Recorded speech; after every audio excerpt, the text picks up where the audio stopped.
Blackstone Launchpad and Techstars network at UCR really helped me turn my idea into a sustainable business. I've gained a sense of direction. This program gave us access to the amazing mentors, helped me learn more about effective marketing, developing business models, my entrepreneurial mindset, business plan development, customer discovery, and further improved my startup. The Office of Technology Partnerships, in partnership with the Blackstone Charitable Foundation and Techstars, delivers Launchpad at UCR to help students succeed in entrepreneurship and their careers. Whether you have an idea, have a startup, or are just curious about entrepreneurship, Launchpad at UCR will offer a variety of resources at all stages of an idea and venture development.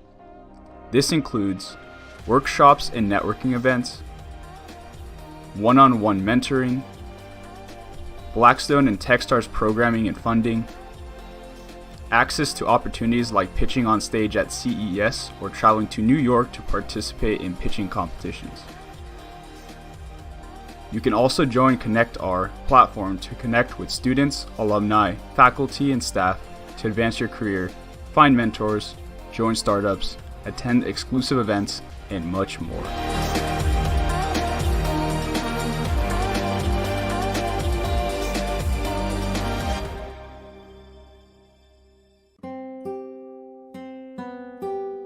Welcome to the Women's Resource Center. Let's meet our staff. The Women's Resource Center was founded in 1973. Our mission is to engage student, staff, faculty, and community by promoting gender equality, awareness, inclusivity, and proactive response around issues that intersect with gender. Our programs and events focus on equipping and empowering this generation of women leaders both on campus and in the community. Our annual Persist Conference, which began in 2017, is the largest women's political engagement event in the Inland Empire.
Free Logic is here to level the playing field and turn ideas into reality. By using modern technology and innovative minds, we hope to transform everyday ideas into something extraordinary. We hope to build our community by partnering with like-minded innovators and inspired creators to bring us all to new heights and create an environment where anyone can succeed. Our team is made up of passionate and incredibly skilled individuals that wish not only to do more for our partners, but for the community we are a part of as well. In a digital era where technology dominates our everyday lives, it has become much harder for small businesses to break through the mold. Our goal at Free Logic is to level the playing field by using both modern and innovative strategies that will not only bring success, but also prepare our clients for the future.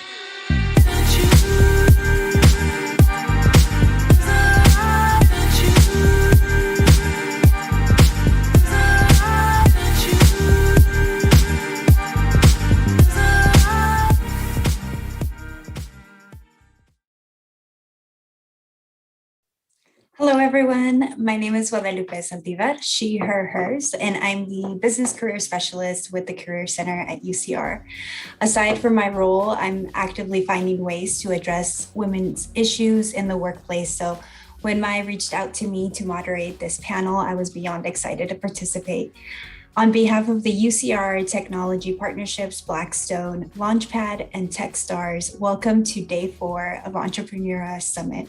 This day, we focus on leadership and professional development. Specifically, today's panelists will focus on entrepreneurship, women's leadership, and career strategies. With us, we have 3 amazing panelists to share their insights, experiences, and strategies to improve your future possibilities.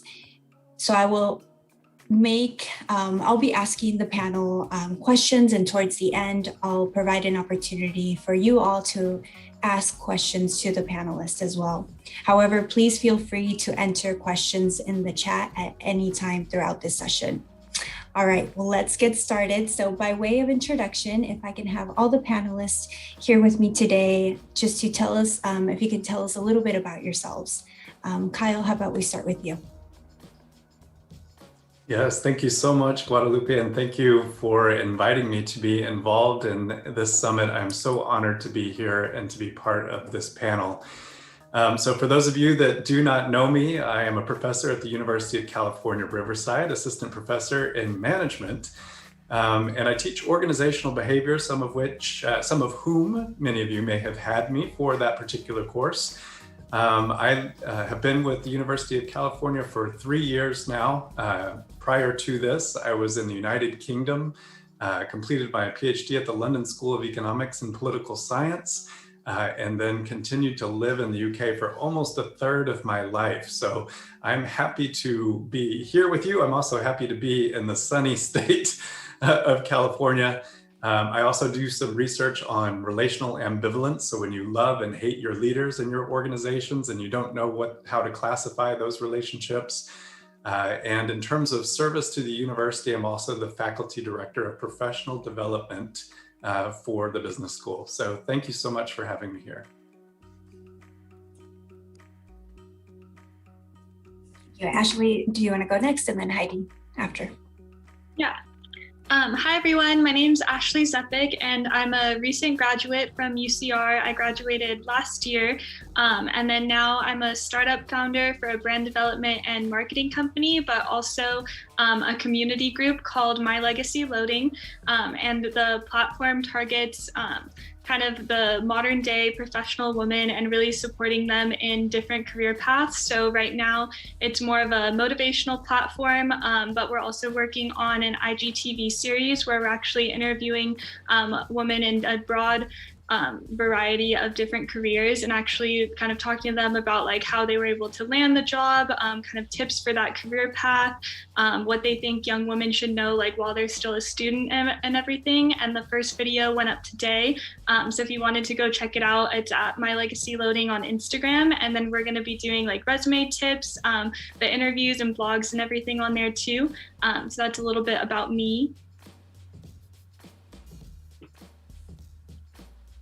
Okay, I guess it's my turn. So yeah, thank you Guadalupe and Launchpad and OTP for having me over here. It is an honor to be able to speak with all of you. My name is Hidi Chen Sing Yi, and I am an international student from Singapore. I was born and raised there. I came here about 4 years ago to study for college.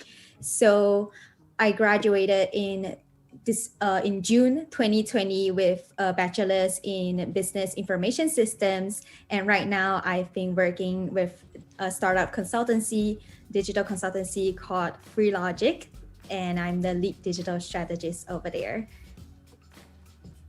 Thank you all so much. And you all have such amazing and diverse set of experiences. And my next question is for Ashley and Heidi. So Ashley, coming from your experience of being a founder of a startup, and Heidi as a recent alumni working at a digital strategy consultancy, what advice would you give to current students to prepare them for professional life after college? And Ashley, how about we start with you? Yeah.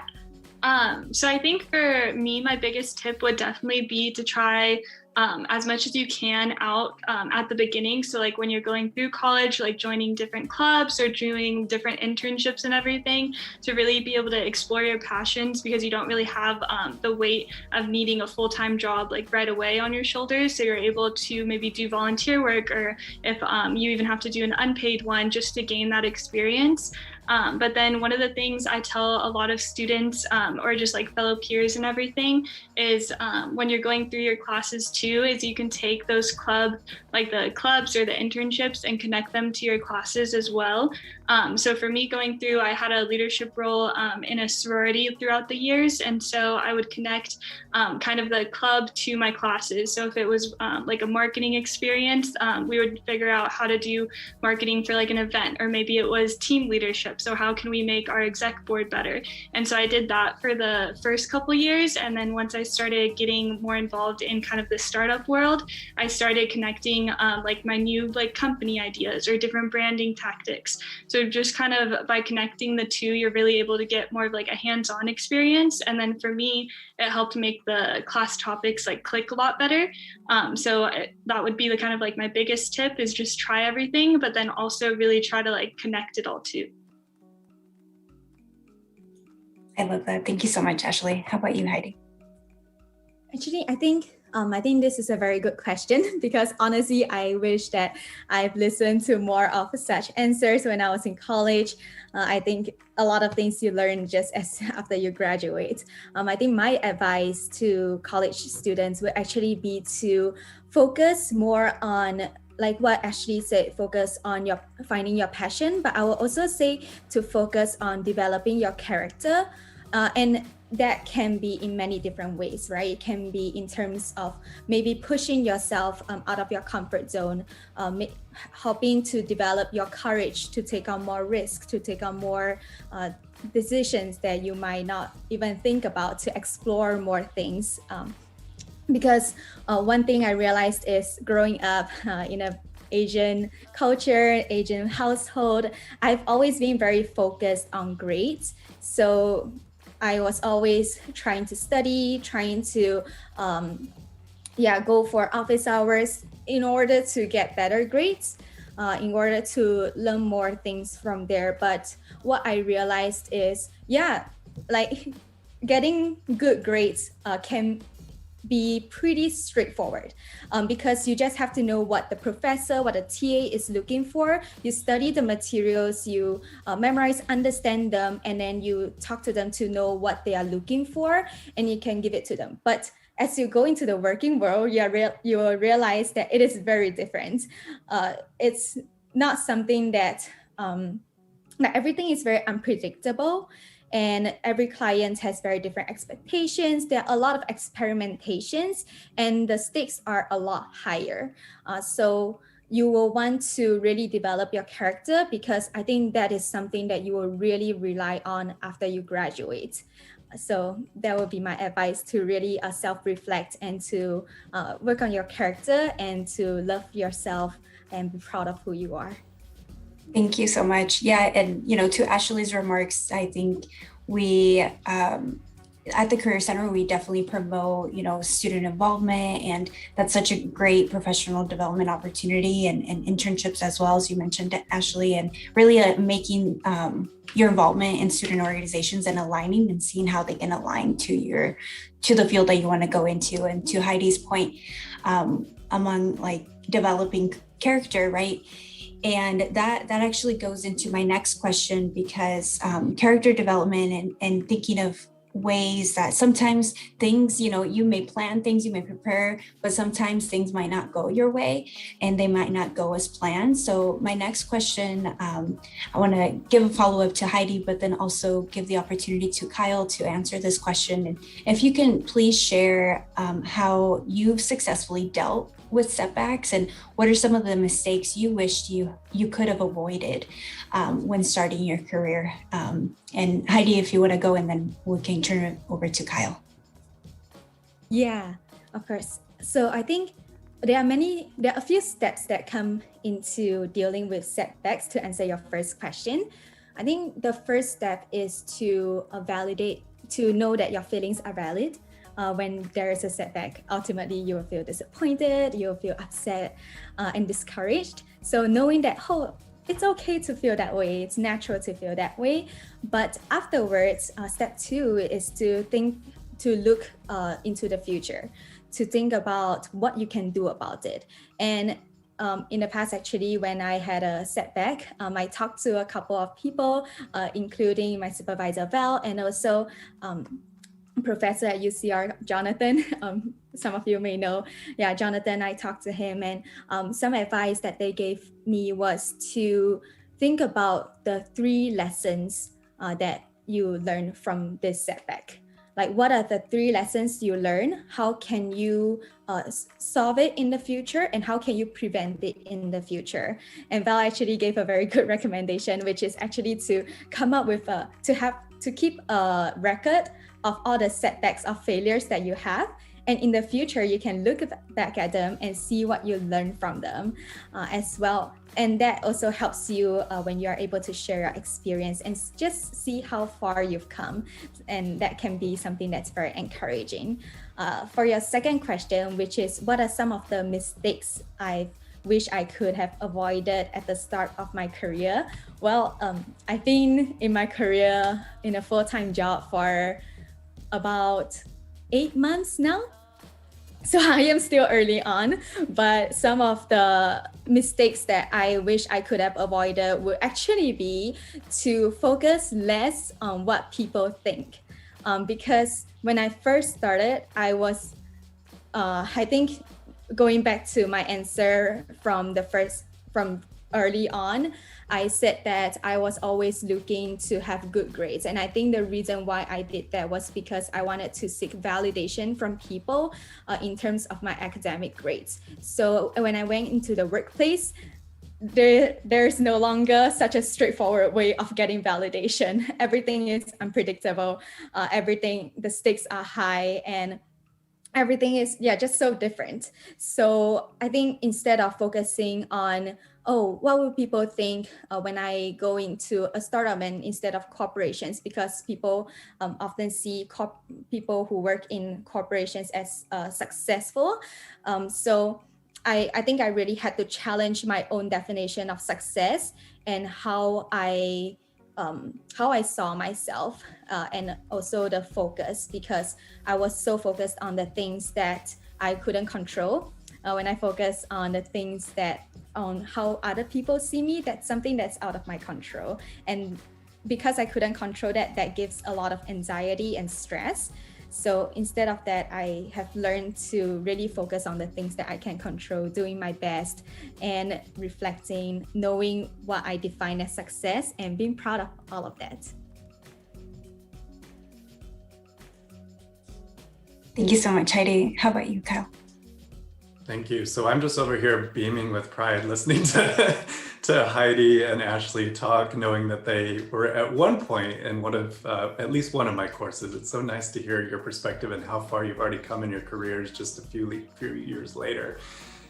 So from my perspective, I think being, an academic, I had to really kind of think about what you were asking there, Guadalupe, in terms of what a setback means, right? And I think there are probably quite a few people that are listening, and certainly within the panel, that may be high on that achievement side. So high achievement strivers, high need for achievement, certainly individuals that kind of achieve perfection. If you're anything like me, you might be in that particular category. So a setback for me often entails not achieving what I personally deem as I guess kind of to a certain extent perfection. So many of you may not actually know this story, but I thought it would be worth kind of sharing with you one of the setbacks that I experienced. Well, I thought it was a setback, but actually turned out to be one of the best decisions of my life. Was that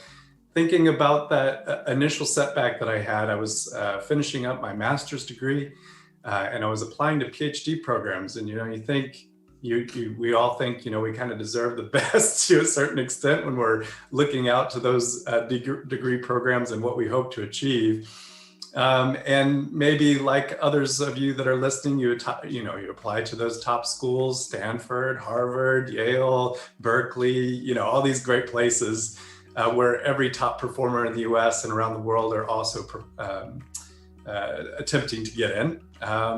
For me, that didn't happen, but I began kind of thinking about, well, what does that mean for me? And how can I kind of adjust my approach so that I can still achieve the things that I hope to achieve through the career that I hope to work within. And one of the ways that you can kind of combat those setbacks is to almost not accept no for an answer to a certain extent, right? So you can kind of chart your pathway. One of the things that I did was I began sort of getting in touch with faculty and professors, individuals, researchers that I was regularly citing within my own work and my master's thesis.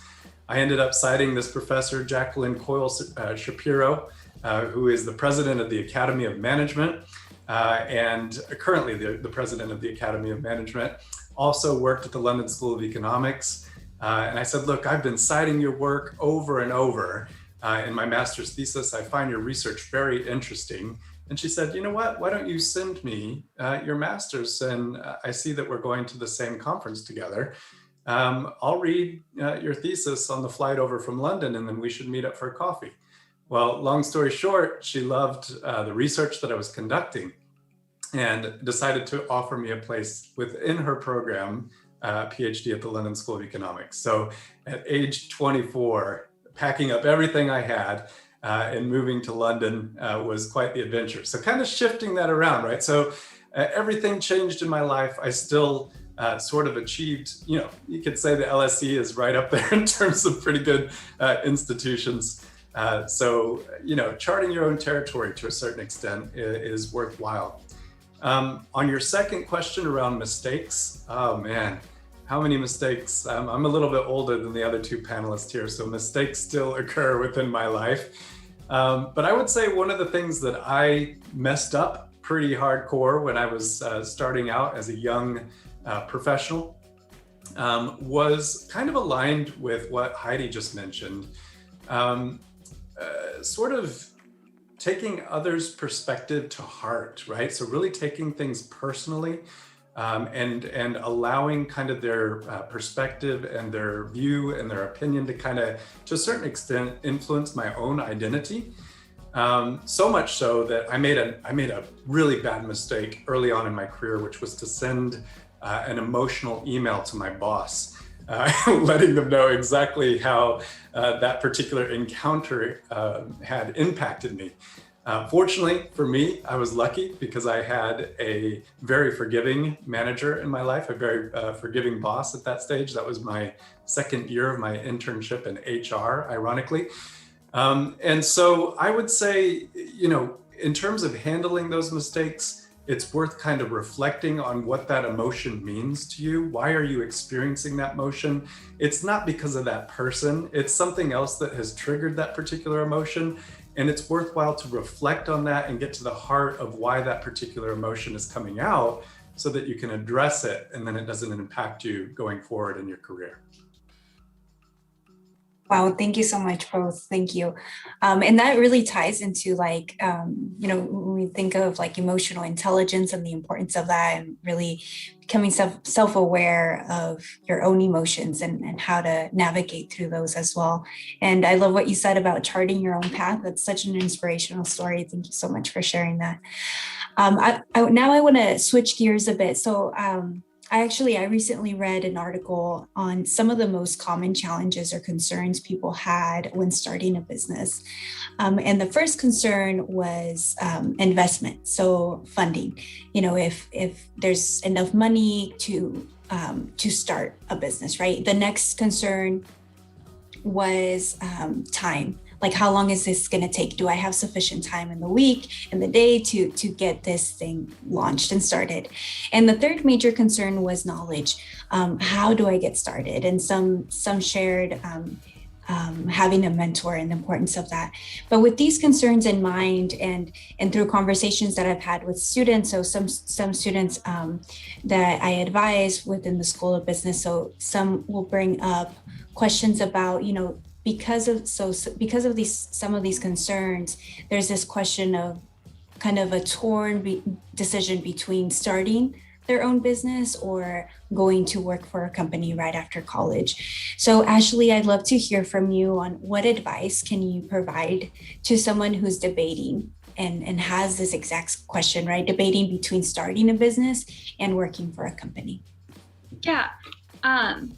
That's kind of been like my life after graduation, kind of like this big like debate on what I wanted to move forward with. And I think it definitely like kind of comes down to what kind of like person you kind of find yourself as, and like so whether if you think you can be like a self-motivated individual to really kind of wear all of those different hats and learn like the different aspects of starting a business, whether it be like the marketing end, accounting, like operations, trying to get investment depending on what the business is and everything. You really have to kind of push yourself and like understand why you would want to start, have kind of like a greater purpose than just maybe not just the company idea, but really focusing on like the problem you're solving or the people you're helping to kind of drive you forward. But also at the same time, if you don't think that might be like the right path for you either, kind of thinking about if you want to be in a workplace where someone is giving you a little bit more direction, telling you like what areas to focus on and building like a specific skill set as well. I think it's definitely something that people have trouble with, especially like after graduation. There's a lot of different paths you can take and everything. But I think also a lot of graduates kind of have the pressure of trying to decide what they want to do like right after graduation. I think kind of take that pressure off of yourself because you do have time. You can try out a little bit of both ways as well.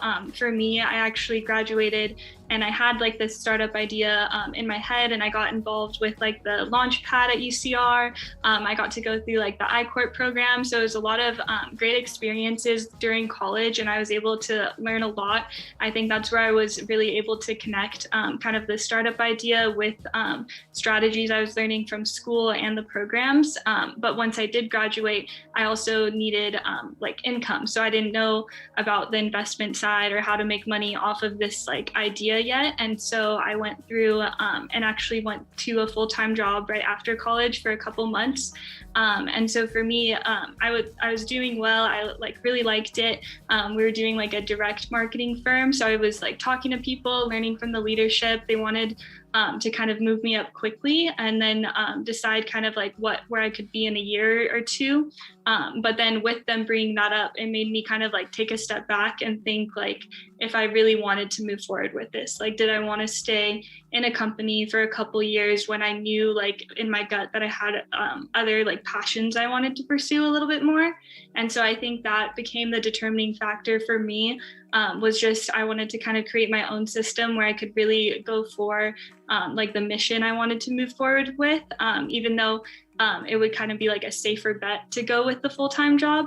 But I definitely think it just depends on the individual and like maybe the circumstances at the moment, because if you're like in need of like income or something like that, you can always work on your startup as a side hustle and then kind of like build it up, build your ideas, and then move forward in that way too. So I think definitely don't have the pressure of the decision, but then you'll be able to kind of just know when the time is right for you to get started. Thank you. I love that. Thank you so much. And as a follow-up question, semi-related. So last fall, a survey was conducted by Boardlist, which is it's actually a recruitment firm that matches women leaders to companies who are looking for new board director candidates. So they found that men have been promoted 3 times more than women during the pandemic.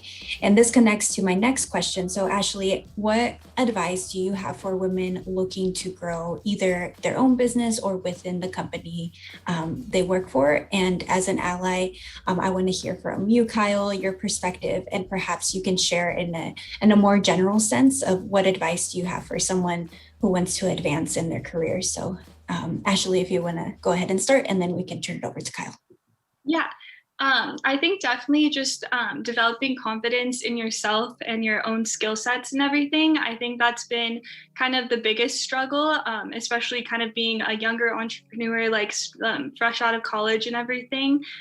So for the women end as well is as you mentioned, a lot of men get like promoted, or I even find myself more often than not being like in a room full of men when it comes to different decisions and everything. So I think one thing is just getting comfortable being uncomfortable in those situations, and just knowing like what value you can bring to the table as well.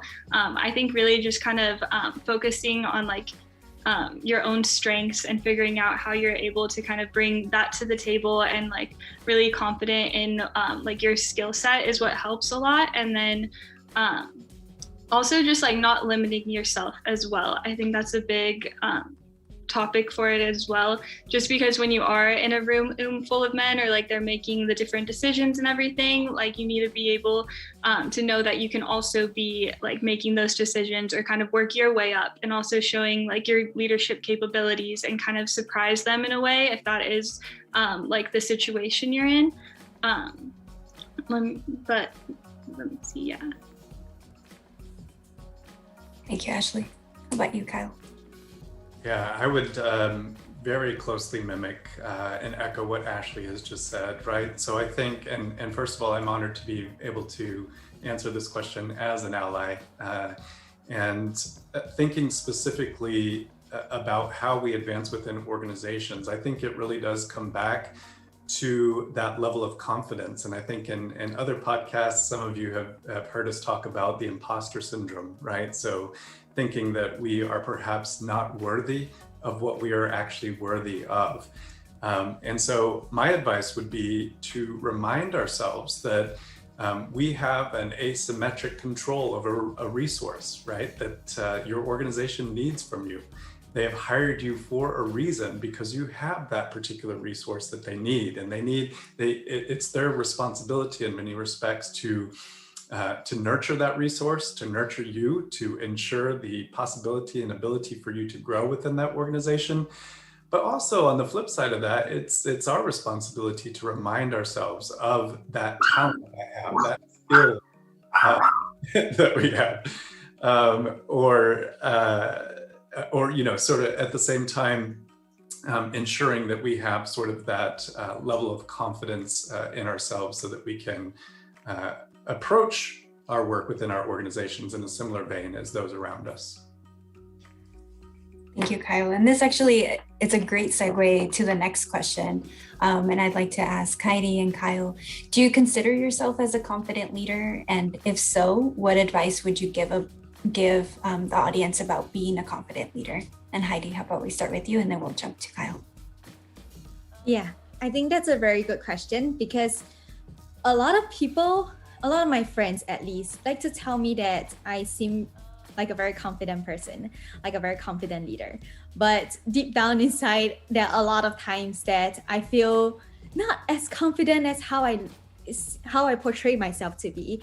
And I think that's the very interesting thing about confidence, right? I feel like confidence is something that comes very easily to some people, but for some people it's just really hard. And there may be like, you may reach a point where you are confident in your life, but for some people you may never reach that point of like full confidence in your life. So I think confidence is something that's like a daily battle.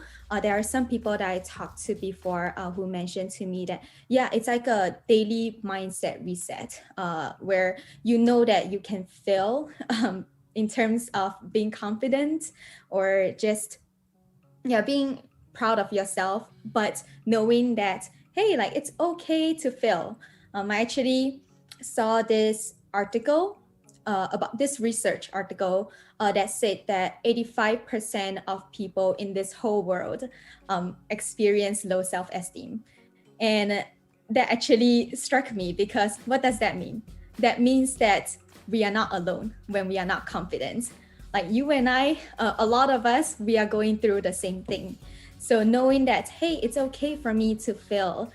It's okay for me to feel not confident or not myself for that day, because every day it is a decision that I make. It is a mindset that I try to practice, and it can get better and better each day. So I think knowing that, hey, you're not alone, and resetting your mindset daily, And also, I would say there's another tip or advice or lesson that I've learned. I don't like to say advice because I am also working on this with you guys. So another lesson that I learned about confidence is to really focus on, take the focus off of yourself and focus on others. Like right now, I am speaking alongside all this amazing panelists and moderator. And I can be sitting here, just worrying about what the audience would think of me. Like, oh, would they think that I am, I know what I'm talking about? Would they think that I am confident? Would they think that I am providing a lot of good insights? But that just adds a lot of stress to me. So instead of focusing on myself, how people will perceive myself, I like to think about what I can give to people. When the focus is on putting myself in the shoes of the audience and thinking about, oh, what stage am I in if I'm the audience, and what would I want to listen to? What advice can I give that will make this 1 hour of your time worthwhile, or what will put a smile on your face? Those kind of things. So yeah, putting the focus on who you are talking to, on somebody else, on loving them, getting to know them, helping them. I think that is something that's very liberating and can actually help to make you a confident leader.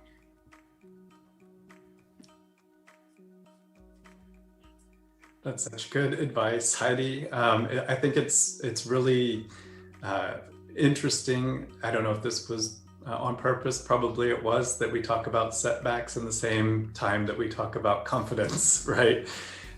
So I think for me in particular, and this might apply to many of you out there, just when you think you've achieved confidence, something gets to you that makes you think that maybe you aren't all that confident in your approach. And for me in particular, nothing has been as confidence limiting as trying to teach online. I have to say, as a professor, right? So, and that applies to everybody in terms of the experiences that the new experiences that we're forced to encounter, the challenges that we face, those setbacks, and how we deal with those setbacks, I think is what kind of adds to our level of confidence. That ability to kind of again, as I suggested before, kind of reflect upon, do a bit of introspection about what it is that's kind of causing you to feel a certain way, or to what is impacting your confidence. I think it's always worthwhile doing a bit of introspection in that respect. So yes, I think sometimes I do consider myself a leader, and then other times I'm like, wait a minute, am I actually achieving the thing that I hope to achieve? Because I view leadership as getting individuals to do things that they wouldn't otherwise do, right? So no longer accepting the status quo is acceptable, and kind of enabling them to achieve the results that they hope to achieve, not just for themselves, but for the organization. And I think one of the things that can contribute to your leadership capacity within your organization, of course, I'm speaking as somebody who teaches 10 weeks of leadership development, is ensuring that you maintain that sort of authenticity, right? That you are concentrating on the fact that in many cases, to be perceived as a leader within your organization, your job is to fulfill the needs of others in your organization, to fulfill a need that they don't feel as though they can fulfill by themselves, right? And for some people, taking the time, for some people that might mean taking the time to kind of develop strong relationships with people, that they actually care about the softer side of belonging to an organization. And then you may encounter other individuals in your organization that are purely transactional, right? That don't care too much about developing relationships, where you try to be this big transformational leadership and the transformational leader, and they couldn't care less, right? So concentrate when you want to be, let's say, an informal influencer in your organization. I would begin sort of concentrating on those individual needs that people have throughout your organization. Think about what people are coming to you for. I would really pay attention to what it is that people are coming to you for. So what advice are they seeking? What talent do they need from you?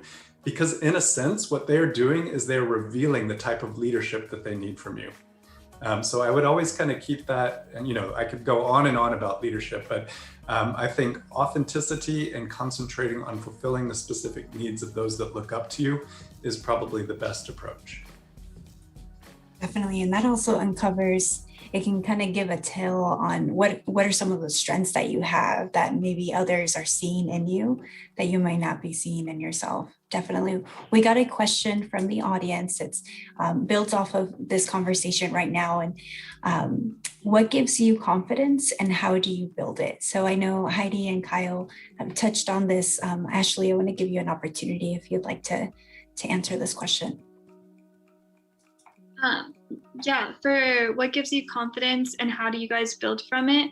I think for me, what's given me confidence kind of like over time has definitely been taking on like leadership roles in different organizations and kind of having that greater purpose to work towards. So like he was saying before about kind of having like those opportunities to be a more transformative leader in a way and really kind of impact people's lives is what has given me confidence, because like seeing the way that I can impact someone else and kind of help them either like land an internship or like improve their public speaking skills or anything like that, I think is what has given me confidence, because I went from being quite a like shy individual growing up to speaking in front of hundreds of people sometimes. So really making a huge shift.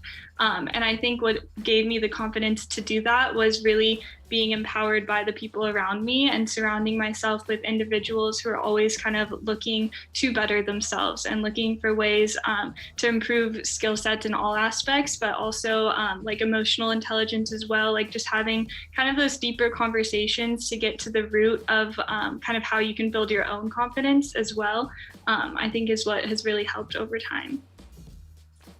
Thank you. Thank you all so much for your expertise and wisdom. I want to encourage everyone in the audience to ask any questions. If you have a question that you would like to ask the panelists, please enter them in the chat. And then in the meantime, I want to go back a bit to talk about the development and advancement of women's leadership, because I think it's so important and central to today's conversation. So I'd like to give the opportunity for all of the panelists to share how can those of us here today support the development and advancement of women's leadership. And Ashley, perhaps we could start with you, and then Kyle, and then we can finish with Heidi.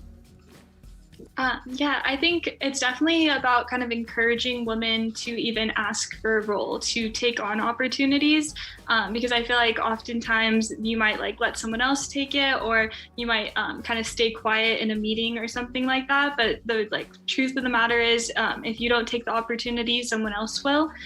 So really just kind of encouraging people to kind of go for their dreams or shoot higher and really be a part of the conversation would help. And also just kind of sharing a little bit more about the resources, because I know that there are so many people that are willing to mentor students. They're willing to kind of network and connect with them. I think maybe during the pandemic, that might be something that's a little harder right now, is to do that networking aspect. So really kind of going out of your way to try to meet new people, connect with them on LinkedIn, or whether that be through like a club or the alum system, just anything to really kind of put yourself out there and get to know new people, because you'll kind of get inspired by other people's stories as well. So I think just encouraging everyone to really kind of connect with each other and build that support system. From my perspective, I think it has a lot to do with the type of culture you're trying to create within your organization. And I think that organizations have a huge responsibility here with respect to how confident women might be in terms of taking on leadership roles, and their willingness to kind of share, again, that asymmetric resource that I was talking about before. So I think it's up to organizations to celebrate women in their leadership roles. I think it's also important that organizations are providing sort of mentoring opportunities for everyone throughout the organization, and certainly sending more women in these leadership training courses, right? So I know I'm actually writing a case study right now. I won't reveal what organization this is that I'm working with, but they have an entire track dedicated to women in leadership. And so they send them out on this amazing course where they kind of engage in all the things that we just talked about with respect to confidence boosting. So exercises, stretch assignments, all these things that enable them to be more empowered within their role. And then having completed that training, immediately promote them into positions that require their expertise. So I think ultimately this is up to organizations in terms of their willingness to create the appropriate environment. Again, to create a safe environment where individuals feel compelled to share the information that they have, as well as the way and throughout, by the way, not just with females, but throughout the organization. How are we handling mistakes? How are we combating that imposter syndrome that might exist throughout the organization? And by doing so, will that actually create the type of environment that, let's say, propels women into leadership positions? Yeah, I really agree with what both Ashley and Dr. Ingram said. So I am lucky enough to experience firsthand what it is like to be in an organization that help to propel women and women in leadership. So I think there are a few things that, because that's something that I actually didn't really think about before entering the workforce. But after entering the workforce, especially being in the startup world, you realize that men and women just operate, not overgeneralizing, but in general, I take that back, but in general, women and men operate very differently. So for example, men, usually they are more open to risk, while women, we are a little bit more, it takes a little bit more for us to take risk in general.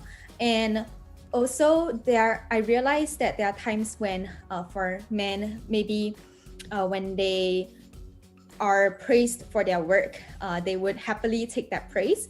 But for women, we tend to also be like, oh, it was thanks to you. Like we will give credit to someone else as well.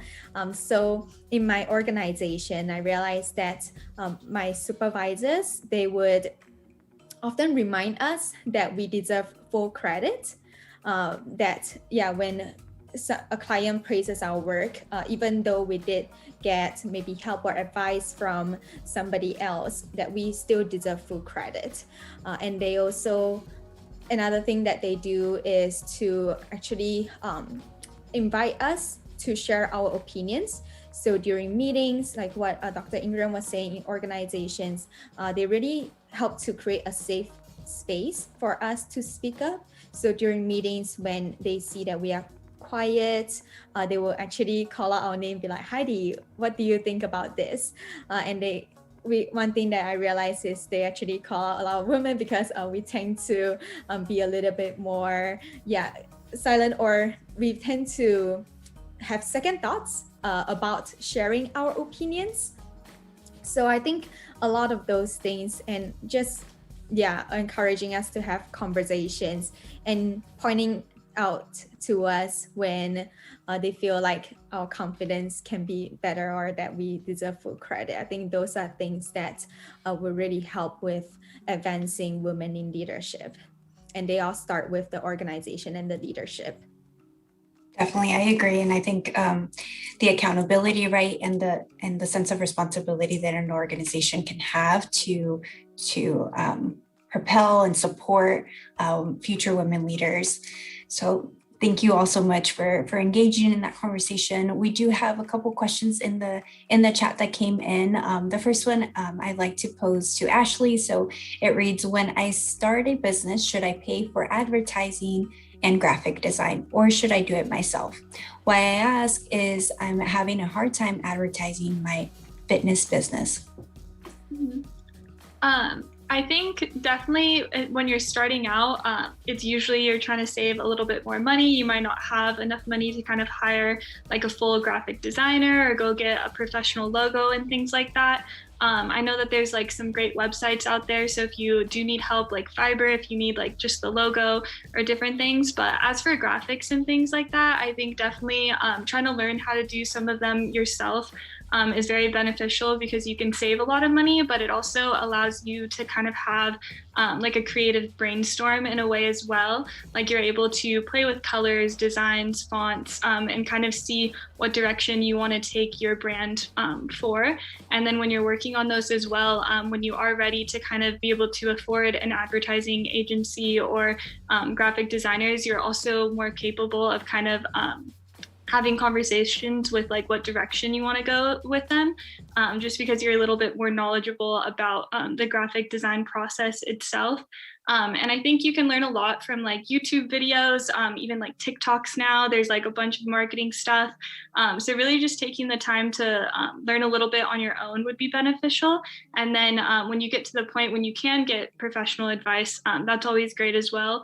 But I think looking for like mentors or even the school programs, I know they have like the startup boot camp goes through like the branding process and everything. So I would definitely say start on your own. And then when you're ready to kind of take that next step, there's a lot of resources out there. Thank you, Ashley. Our next question from the audience, I believe it might be directed to Dr. Ingram or anyone else in the panel, but it reads, how do you identify your strengths? I love how Dr. Ingram said that you should think about what people come to you for. What are some other ways I can identify my strengths?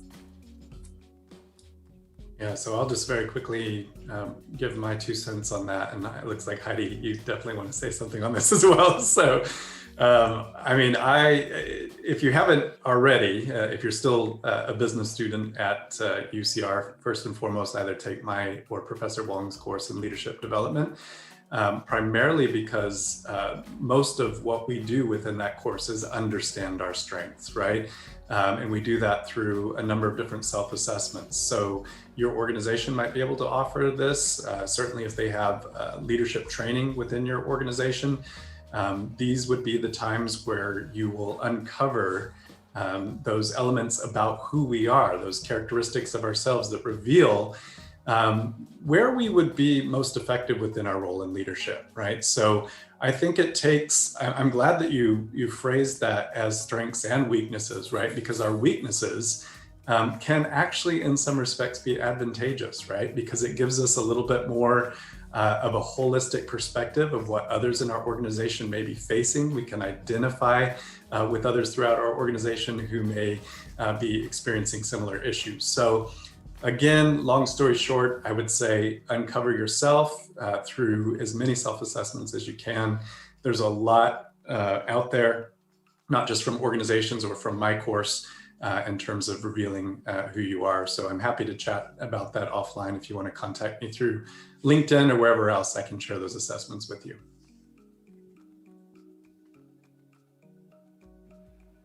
Yeah, 100% agree with what Dr. Ingram just said.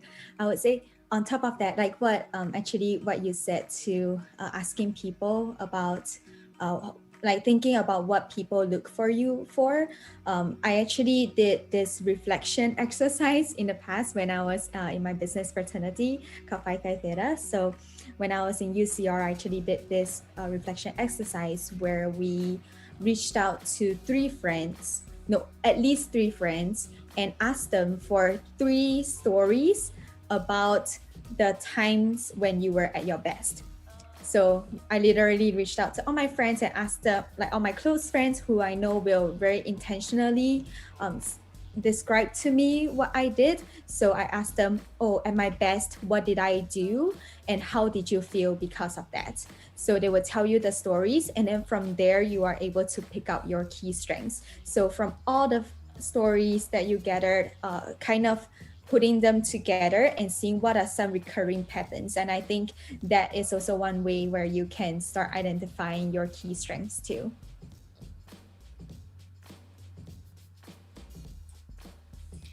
Perfect. Thank you so much. The next question, any tips that will guide / help you figure out what your personal brand is? What helps you build your own representation of yourself to show the rest of the world? And anyone from the panel, if anyone wants to answer.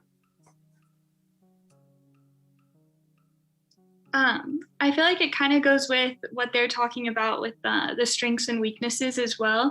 I think once you kind of start to have a better understanding of like who you are and kind of what you want to move forward with, or like what people look to you for advice on and everything, you'll be able to build that personal brand. I think it also depends on kind of what area you're looking to build a personal brand in, like if it is like your career development, or if it's maybe a leadership role in a certain organization. Kind of figuring out like what your focus is can help as well. So for like in the career development world, like really understanding where your skills lie, so understanding your strengths and like we talked about earlier, kind of what you bring to the table, and then being able to grow off of those. But also for the weakness side, understanding like when you need help as well.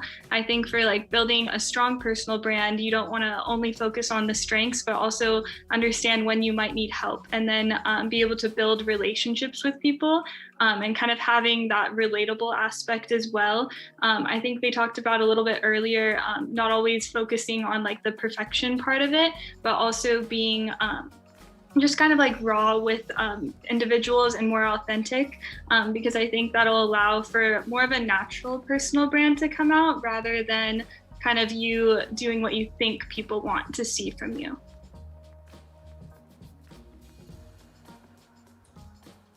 Thank you, Ashley. Anyone else?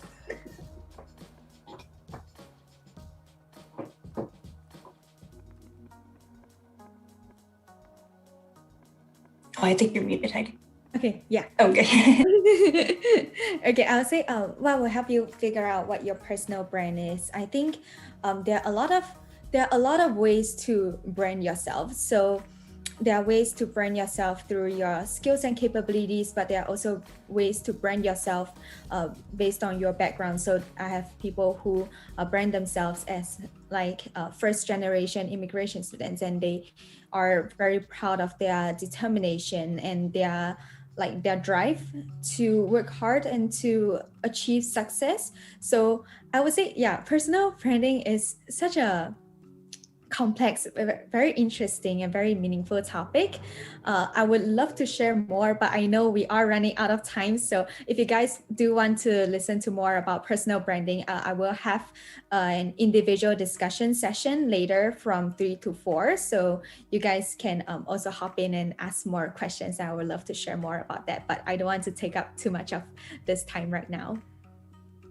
Thank you so much, Heidi. Yes, and we are coming to a close. I feel like time flew by. So are there any closing remarks or any final piece of advice or tips from the panelists that you all would like to share? I can go really quickly. I would say, first of all, find a mentor, primarily because, first of all, most people that have advanced within their career love to give advice. Everyone loves to give advice, right? But at the same time, I don't know where I would be in my career without my mentor, right? So I told you the story before about, meeting this professor at this conference, and I just so happened to have my mentor from Texas A&M was also at this conference, and I tell her everything because she was my initial kind of go-to person for all things career related. And I told her that this happened, and she said, she was the one that said, what do you have to worry about? What a great opportunity has landed right in your lap. Take advantage of it, and we'll figure out the rest from there. So I would say find that person that believes in you more than you believe in yourself, and listen to them because they see something that perhaps you don't always see. And they will push you into those uncomfortable positions that ultimately build that confidence and allow for that leadership to come forward.